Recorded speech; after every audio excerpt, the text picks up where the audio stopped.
I was recently turned on to a book titled Deep Survival, and the author studied all these accidents that have happened throughout history, accidents like sailboats, plane crashes, people being lost in the woods, and he asked the question, why is it that some people survive and some people don't? There's a chapter in the book on boating accidents.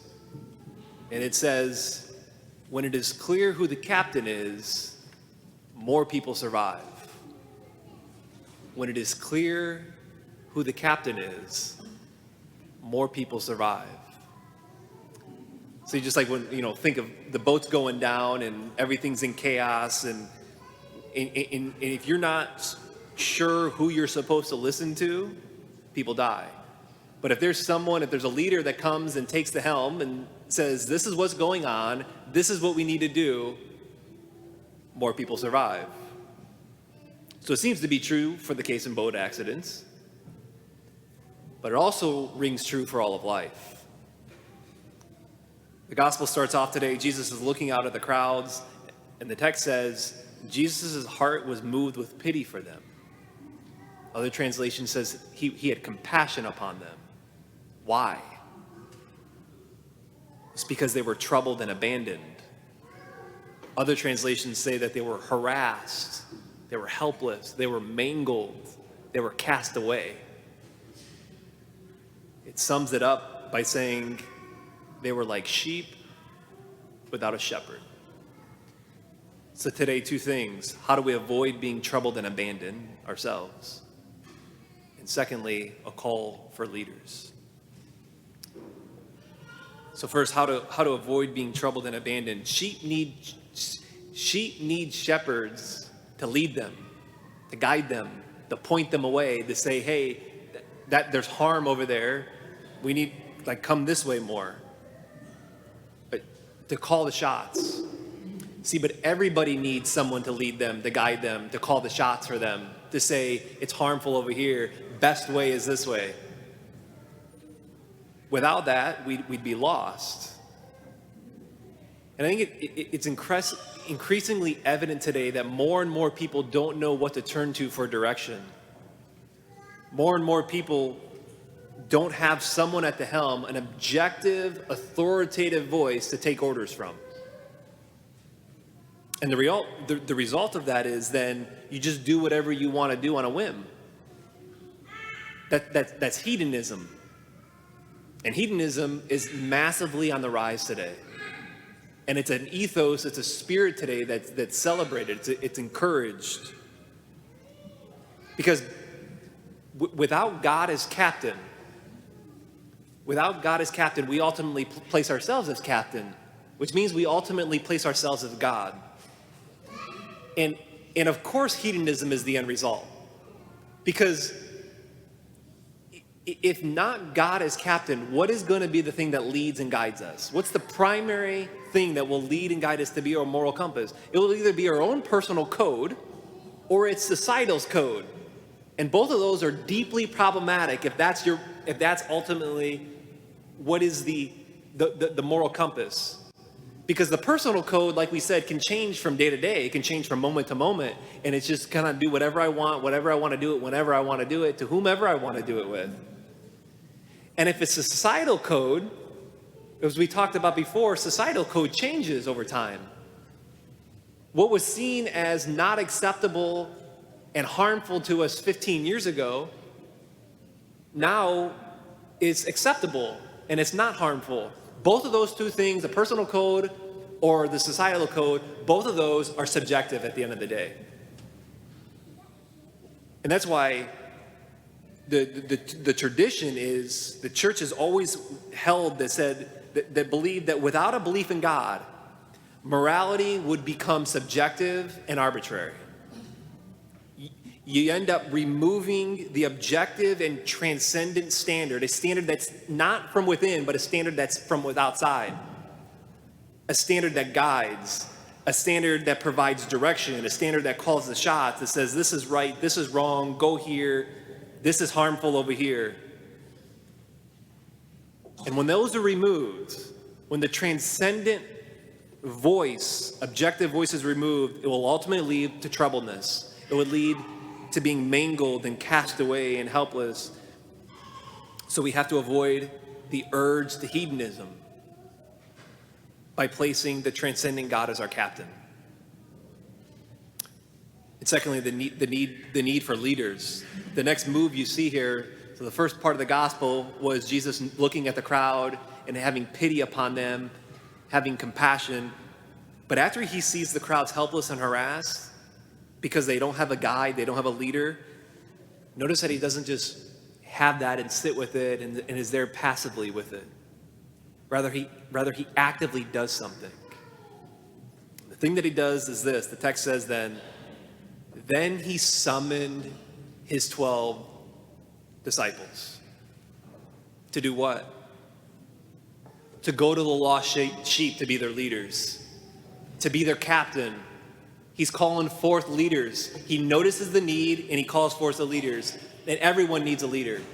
Everyone needs a mentor. Everyone needs a coach, because we easily slip with our humanity. We slip into apathy. We slip into bad habits. And most of us here in this church have benefited in some way from a mentor, a coach, a leader that we know it's like, hey, good job over here, but you're doing it all wrong over here. So more of this, less of that.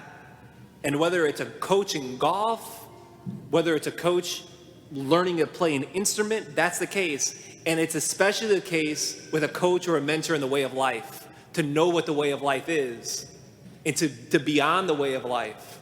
A coach and a mentor for that.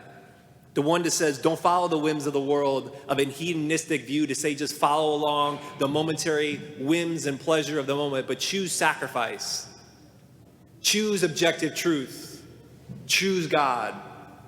We all need that voice, that leader, the coach, to help us to do that. But leadership and coaching and mentorship is becoming a lost art.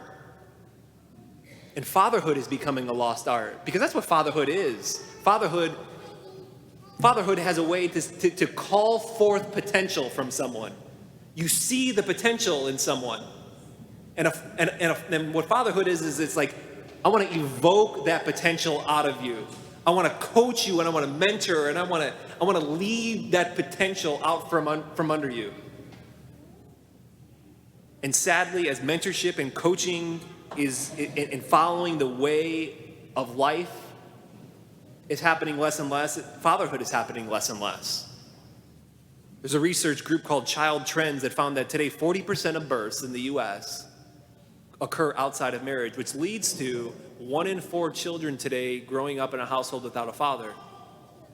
And studies in academic journals show clearly that children from fatherless homes are more likely to be poor.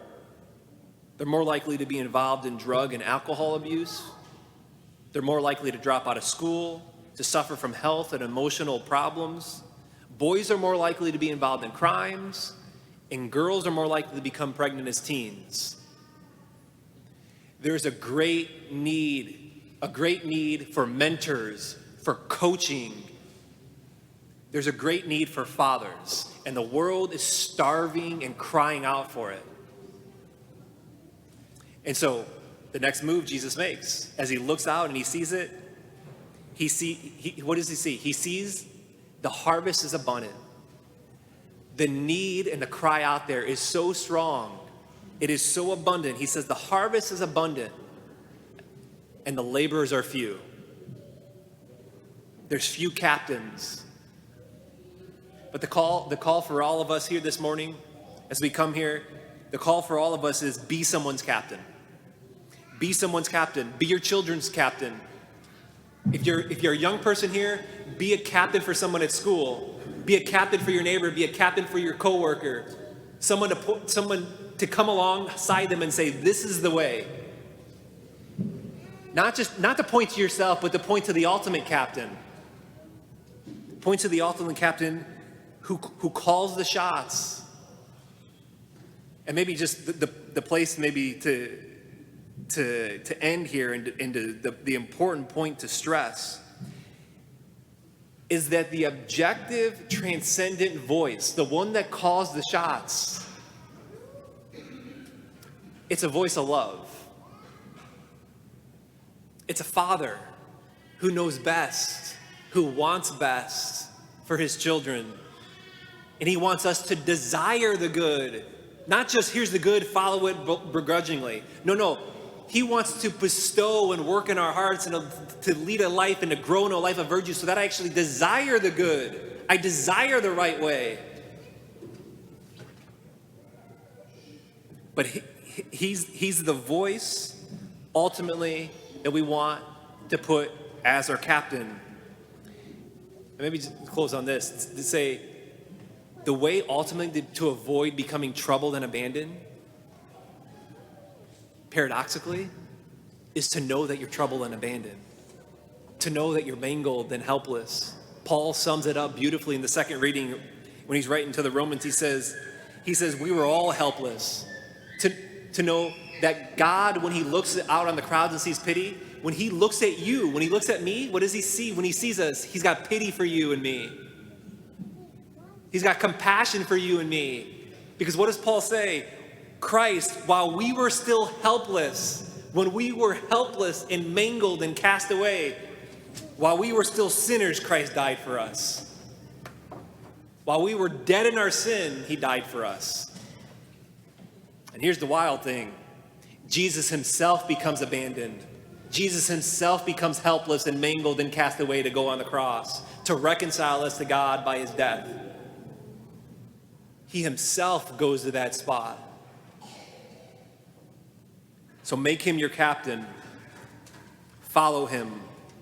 Follow his authoritative and objective voice, his objective way, which always leads to love, which is always love, and it's always the best way, because he's a good father. And know that you've been summoned to be a captain for someone else, to point to the ultimate captain. Because when it's clear who the captain is, more people survive.